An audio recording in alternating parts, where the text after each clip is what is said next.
Meus amigos, no ar, o Oficina da História, hoje, 20 de junho de 2016. É realmente um prazer estar aqui com vocês, iniciando a semana e terminando essa segunda-feira com bastante cultura, com bastante história e com bastante entretenimento. O programa de hoje, nós vamos falar sobre o século XXI, sobre o que está acontecendo agora, sobre esse monte de notícias e conflitos que estão bombardeando a nossa mídia e os nossos jornais todo dia.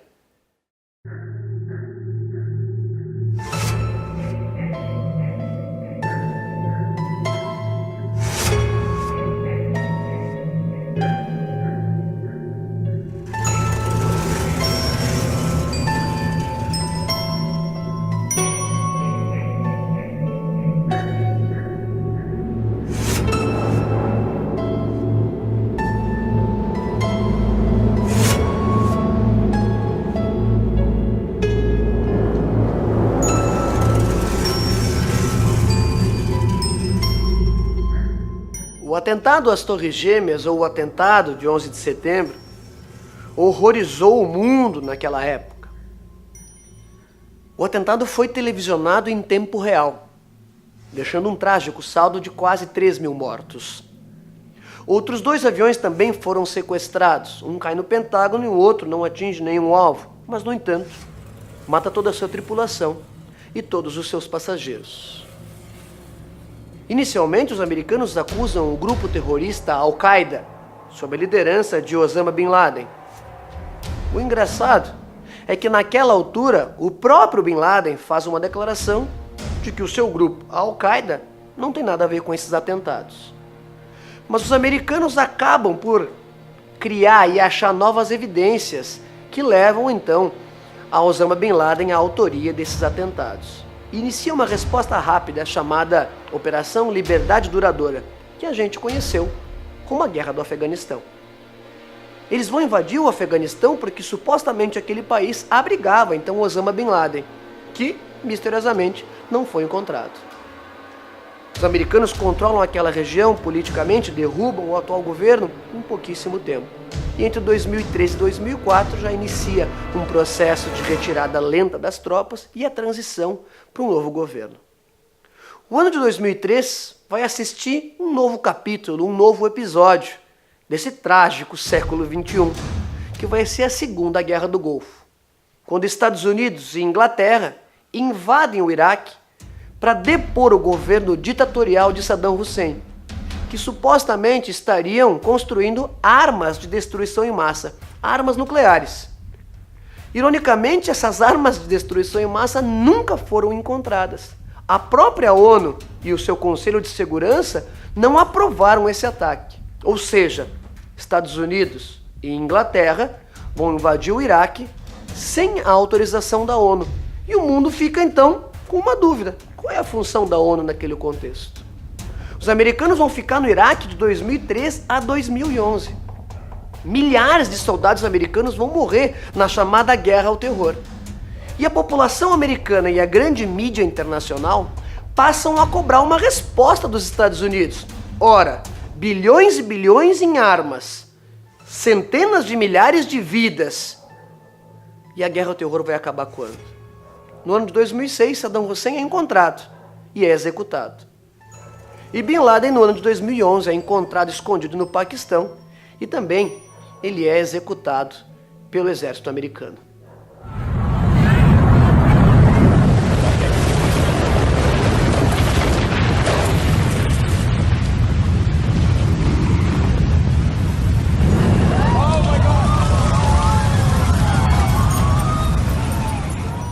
A partir desta conjuntura do século XXI, marcada por essa grande quantidade de revoltas, de guerras, do terrorismo, da guerra ao terror, uma onda revolucionária vai chacoalhar o mundo. É a chamada Primavera Árabe, que vai precipitar na Tunísia. Para isso, o meu amigo e colega Daniel Dutra vai falar com propriedade sobre esse assunto para vocês. E aí, Max, beleza? Muito legal estar participando mais uma vez do Oficina da História. Dessa vez para falar um pouquinho sobre esse assunto um pouco complexo, um assunto recente na história do mundo árabe, a Primavera Árabe. Ela começou quando um jovem tunisiano chamado Mohamed Bouazizi, em dezembro de 2010, ateou fogo ao próprio corpo, como forma de protesto à polícia local da Tunísia, que apreendeu as suas mercadorias de comerciante, algumas mercadorias diferentes. Esse protesto, ter colocado fogo ao próprio corpo, acabou gerando a morte deste jovem tunisiano chamado Mohamed Bouazizi. E por causa da sua atitude, ondas de protesto começaram a surgir, primeiro na Tunísia e depois começaram a interferir ou influenciar outros movimentos ao redor do mundo árabe. Atingiu o Egito, atingiu a Líbia, atingiu Marrocos, atingiu a Argélia, Bahrein, Síria, ou seja, uma onda de protestos que começou a questionar as autoridades dos antigos ditadores, das famílias que comandavam os governos locais há décadas. Os casos mais emblemáticos da Primavera Árabe foram os casos do Egito e da Líbia. No Egito, as ondas de protestos que entraram no ano de 2011, em janeiro de 2011, acabaram gerando a renúncia do então presidente ditador há mais de 30 anos, Hosni Mubarak. Mubarak foi substituído por uma junta militar e posteriormente houve eleições que acabaram colocando no governo do Egito a Irmandade Muçulmana. Por outro lado, na Líbia, o ditador Muammar Gaddafi, que estava no governo há 41 anos, acabou sendo derrubado violentamente. No caso da Líbia, as forças rebeldes receberam inclusive a ajuda da OTAN. Todo esse contexto de Primavera Árabe é bem complexo, mas a gente pode entender apenas de forma simples como ondas de movimentos de transformação do mundo árabe. Talvez a mídia tenha exagerado na hora de atribuir o valor de primavera para esse movimento. Hoje, se nós formos olhar como estão esses países que durante o período da Primavera Árabe sinalizavam para um mundo de democracia ou um mundo como o Ocidente gostaria de ver, hoje talvez esses países sejam uma grande frustração. Nem Egito, nem Líbia, nem a Síria estão hoje em situações muito confortáveis. Bom, Max, falar rapidinho sobre Primavera Árabe é isso. Apenas lembrar que a Primavera Árabe é esse movimento, essa onda de protestos de 2010 para frente, 2011, 2012, 2013, mas que infelizmente não teve um desfecho até hoje. Valeu, Max, um grande abraço, tchau!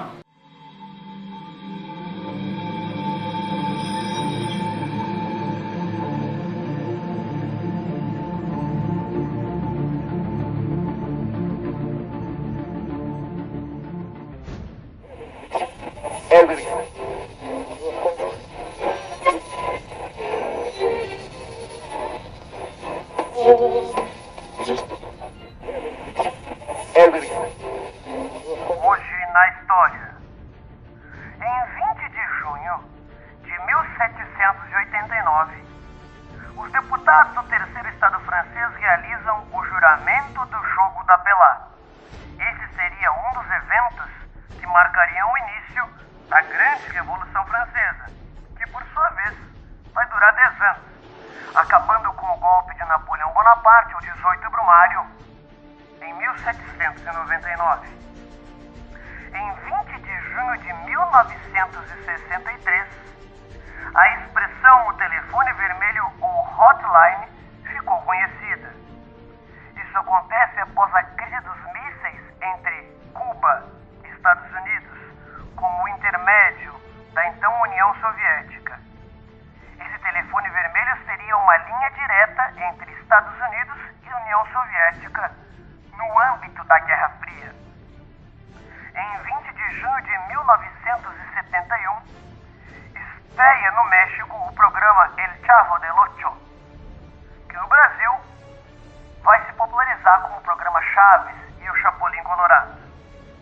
Em 20 de junho de 1975, estreia nos Estados Unidos o filme Tubarão, do jovem diretor Steven Spielberg. Em 20 de junho é Dia do Refugiado e também Dia do Vigilante. Em 236 a.C., no dia 20 de junho, nascia Cipião Africano, político vai combater as tropas de Cartago durante as Guerras Púnicas. Também é aniversário do ator brasileiro Cadu Moliterno, que ficou famoso na televisão brasileira pela série Armação Ilimitada. Falecia em 20 de junho de 840 Luís o Piedoso, filho único de Carlos Magno e herdeiro do Império Carolíngio. Esse foi o Hoje na História. O século XXI, então, é marcado por essa grande quantidade de revoltas, por essa onda de terrorismo, bombardeado dia após dia, hora após hora, pela grande mídia internacional. Com o advento da internet, dessas novas tecnologias, o acesso a essa informação ficou muito rápido e ficou muito fácil. Todo dia a gente acaba vendo, e a maior parte das pessoas ouve as notícias, mas não sabem do que se trata.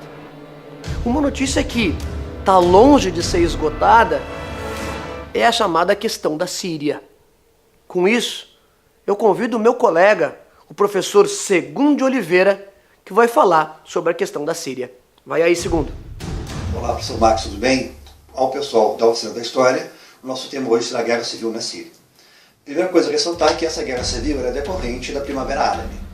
Os movimentos que tentam derrubar o Bashar al-Assad são movimentos jihadistas. Nós vamos ter então grupos ligados ao Nusra, o Estado Islâmico e Al-Qaeda.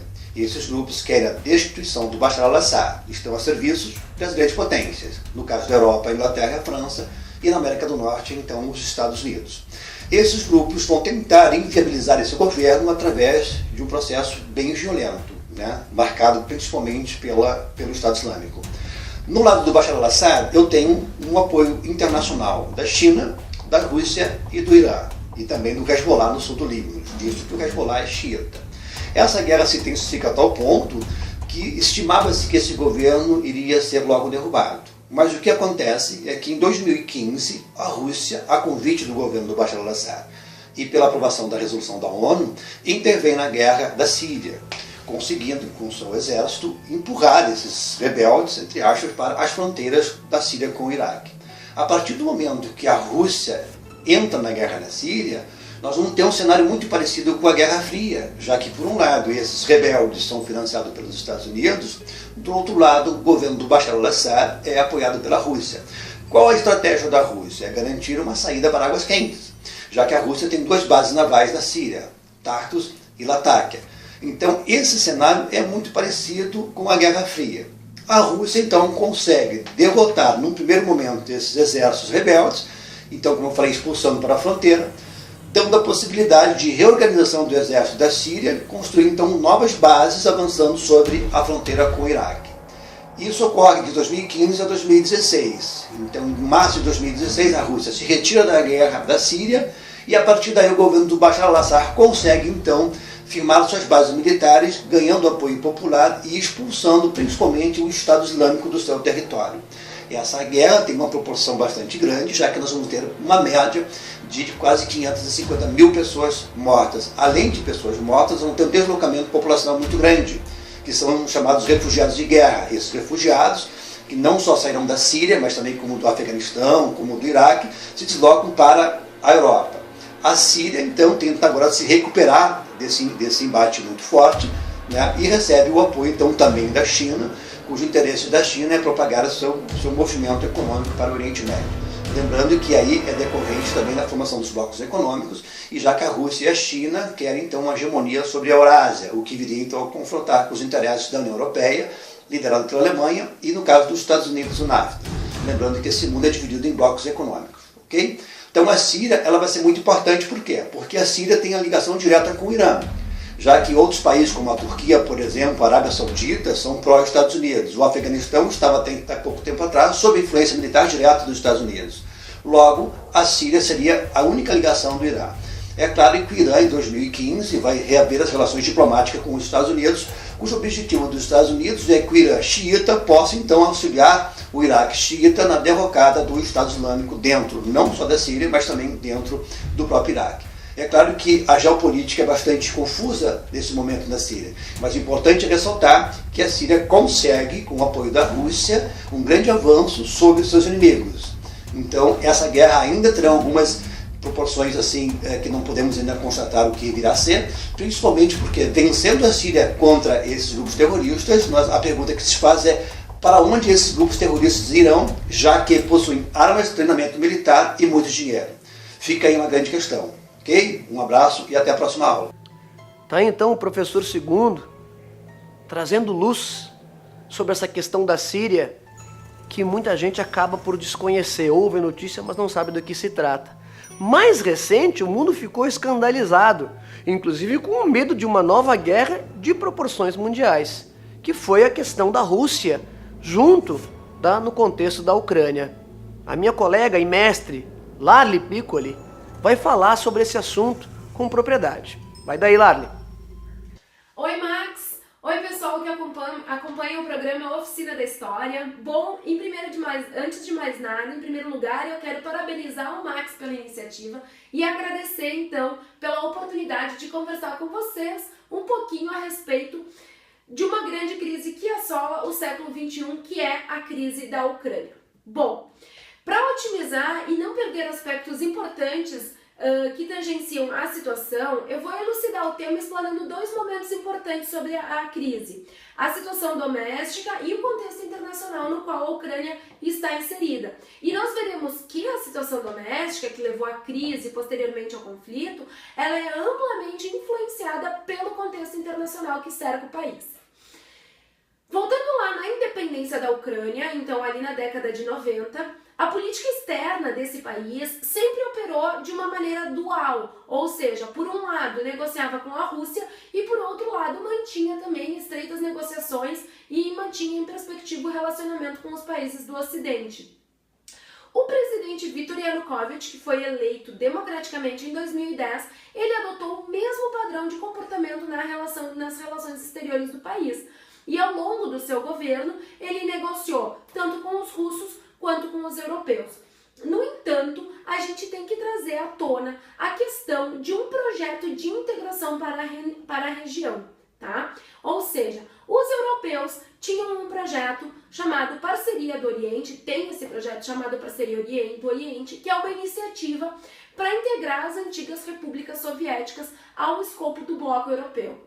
Por outro lado, a Rússia tem um projeto chamado União Euroasiática, que também pretende integrar as ex-repúblicas soviéticas de maneira a complementar as suas economias. Bom, no final de 2013, o Yanukovych, então, ele declina em relação à parceria do Ocidente, dando preferência ao estreitamento de laços com a Rússia. E daí é que se dá início a todas aquelas manifestações que a gente acompanhou na Praça Maidan, que inicialmente tinham a intenção de questionar o governo sobre essa virada de perspectiva que apontava que ia assinar os acordos com a União Europeia e depois voltou para a Rússia, mas também, com o passar dos dias, trouxe à tona uma série de debates e uma série de questões que já estava à exaustão da população. Questões políticas, questões econômicas, questões de corrupção.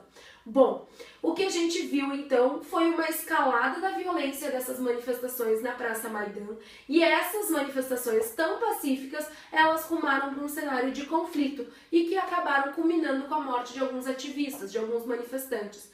Toda essa situação vai refletir na deposição do presidente Viktor Yanukovych. Quando da deposição do Viktor Yanukovych, assume um governo interino, tá, que promulga, dentre outras medidas, por exemplo, a proibição da fala, a proibição do idioma russo enquanto idioma oficial da Ucrânia. Até então, era russo e ucraniano os idiomas oficiais. Essas medidas elas começaram a ficar mais drásticas. E então, por exemplo, a Crimeia, ela opta por fazer um referendo e solicitar que a população, então, se manifeste a favor ou contra da reintegração do território à Rússia. No entanto, isso, com a Crimeia então se reintegra, é votado esse referendo e ela passa a fazer parte do território da Rússia novamente. No entanto, no leste do país, a ação de grupos paramilitares, muitos deles que recebem o apoio não declarado de Moscou, ela acaba levando a um cenário que beira a guerra civil. O conflito segue no leste, as sanções econômicas impostas à Rússia por conta do conflito para tentar barrar esse conflito, elas não têm dado retorno efetivo e agora, para apimentar ainda mais a questão, especula-se que as ações da Rússia na Síria contra o Estado Islâmico possam servir para colocar a Ucrânia como moeda de barganha na flexibilização das sanções frente aos Estados europeus. Ou seja, a Rússia, ela age na estabilização da Síria, ela acaba cessando esse fluxo massivo de imigrantes sírios para o território europeu e ela barganha então com os Estados europeus a diminuição das sanções econômicas impostas a ela e consequentemente, a relativização dos rumos do conflito na Ucrânia. Pessoal, era isso. Espero ter conseguido trazer um pouquinho mais dessa questão da situação da Ucrânia para vocês e ficamos aí, vamos acompanhando o dia após dia dessa situação de crise dentro do território ucraniano.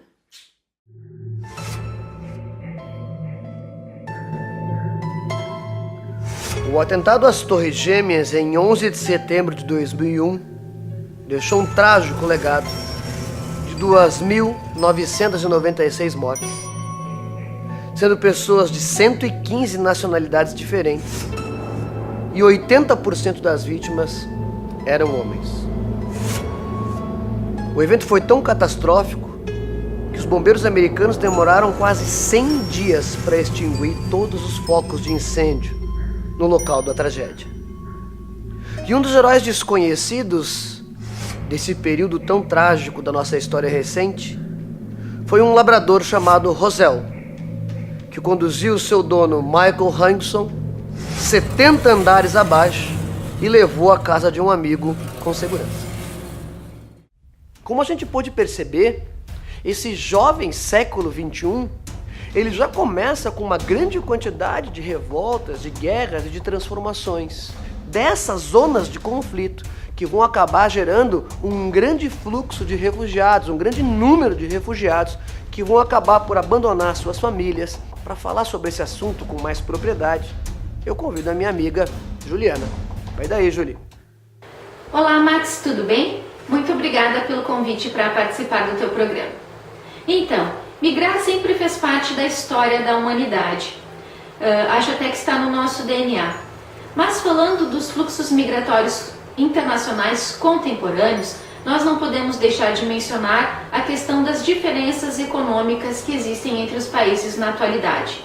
Também com o fenômeno da globalização, que entre as características nós temos as fronteiras internacionais mais flexíveis, todo esse processo acaba facilitando, enfim, que as pessoas saiam de seus países em busca de melhores condições de vida, em busca, enfim, de condições dignas de trabalho. Esse é um fenômeno já conhecido há algumas décadas em países como os Estados Unidos e países da Europa. No Brasil é um fenômeno que nós estamos vivendo recentemente. Por volta ali de 2010, 2011, o Brasil estava vivendo um desenvolvimento econômico bastante interessante, que acabou inclusive virando manchete na mídia internacional. Dessa forma, o Brasil entrou na rota desse fluxo migratório, de destino da rota desse fluxo migratório internacional.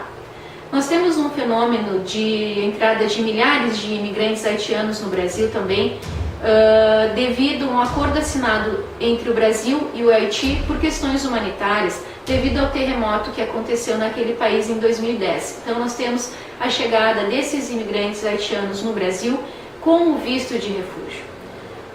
Outro processo de ingresso de muitos imigrantes no Brasil ocorre pela vinda de africanos. Os africanos, a maioria deles chega no Brasil sem um visto, então muitas vezes entram por vias ilegais no país. Esses imigrantes acabam solicitando um visto de refúgio aqui dentro do país, só que a nossa legislação ela ainda não está totalmente adequada a essas questões de direitos civis igualitários para esses imigrantes. Eu acho que isso é um processo que ainda precisa melhorar bastante. Bom, mas eu gostaria de falar um pouquinho mais sobre a vinda dos imigrantes senegaleses aqui para Caxias do Sul, já que é o foco das minhas pesquisas de doutorado. Há cerca de 2 anos, então, estou em contato com esses imigrantes e acabei identificando algumas características importantes que é legal de se destacar.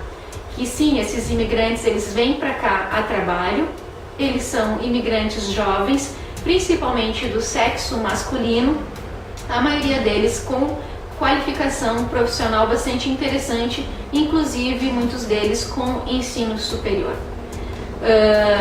É claro que com a questão agora que o país está passando por essa crise e a maioria deles era empregada nos setores industrial e de construção civil, muitos deles hoje estão desempregados e passando então por uma certa dificuldade, porque a vinda deles para cá ela tem como objetivo mandar remessas de dinheiro para o Senegal para sustentar suas famílias, né? Mas algo que é bastante interessante de se ressaltar é a questão da coletividade do povo senegalês. A gente não percebe questões de dificuldades extremas entre eles, porque eles têm esse espírito coletivo muito importante. Para eles a família não é só pai, mãe, filho, enfim. Para eles a família é considerada um laço, inclusive, de identidade nacional. Aqui a gente percebe muito a união desses imigrantes. Talvez até por a maioria deles praticarem o islamismo, né, serem muçulmanos, isso também acho que acaba contribuindo para que eles tenham essa ligação identitária. Enfim, eu acho muito interessante essas discussões promovidas das migrações na atualidade, porque isso acaba fazendo com que as pessoas conheçam um pouco mais e desmistifiquem certas coisas, né? E acabam inclusive dissolvendo alguns preconceitos. Gostei muito de estar participando então aqui hoje, quem sabe numa próxima oportunidade a gente possa conversar um pouquinho mais. Muito obrigada, Max, pelo convite e vida longa ao teu programa.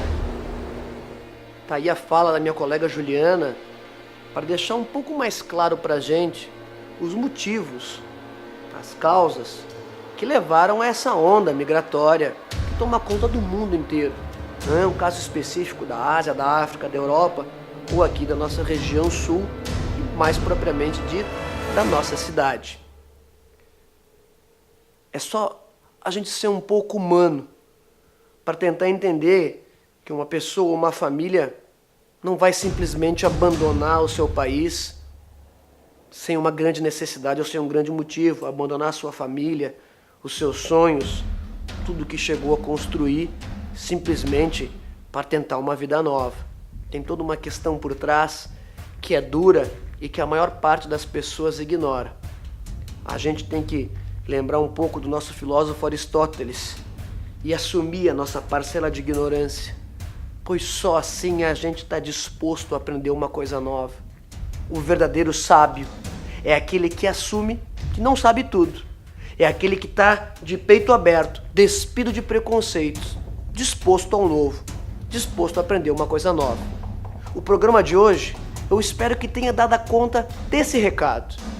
De ter feito para você que está aí assistindo o programa, que está acompanhando a Oficina da História, perceber essa transformação que acontece no mundo e que a gente, direta ou indiretamente, está inserida nesse contexto. Esse foi o Oficina da História e eu quero fazer um agradecimento a essa equipe de profissionais que abrilhantou com conteúdo de fundamento, com conteúdo de propriedade no nosso programa. O Daniel Dutra, o Segundo de Oliveira, a Larli Piccoli e a Juliana Rosso. Muito obrigado por participarem e contribuírem desse programa. Fiquem ligados e acompanhem o Oficina da História nas redes sociais. Até semana que vem. Tchau.